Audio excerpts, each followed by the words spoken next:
اے ایمان والو، جب تم ایک مقرر مدت تک کسی دین کا لین دین کرو تو اسے لکھ لو، اور چاہیے کہ تمہارے درمیان کوئی لکھنے والا ٹھیک ٹھیک لکھے، اور لکھنے والا لکھنے سے انکار نہ کرے جیسا کہ اسے اللہ نے سکھایا ہے، تو اسے لکھ دینا چاہیے، اور جس پر حق آتا ہے وہ لکھاتا جائے، اور اللہ سے ڈرے جو اس کا رب ہے، اور حق میں سے کچھ رکھ نہ چھوڑے۔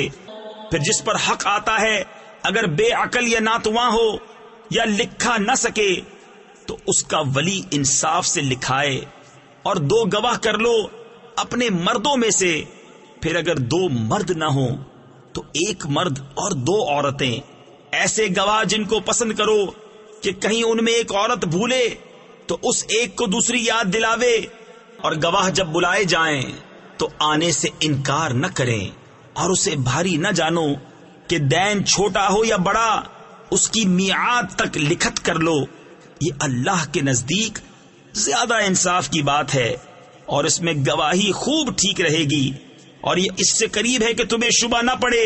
مگر یہ کہ کوئی سر دست کا سودا دست بدست یعنی ہاتھوں ہاتھ ہو تو اس کے نہ لکھنے کا تم پر گناہ نہیں، اور جب خرید و فروخت کرو تو گواہ کر لو، اور نہ کسی لکھنے والے کو ضرر دیا جائے، نہ گواہ کو، یا نہ لکھنے والا ضرر دے نہ گواہ، اور جو ایسا کرو تو یہ تمہارا فسق ہوگا، اور اللہ سے ڈرو، اور اللہ تمہیں سکھاتا ہے، اور اللہ سب کچھ جانتا ہے۔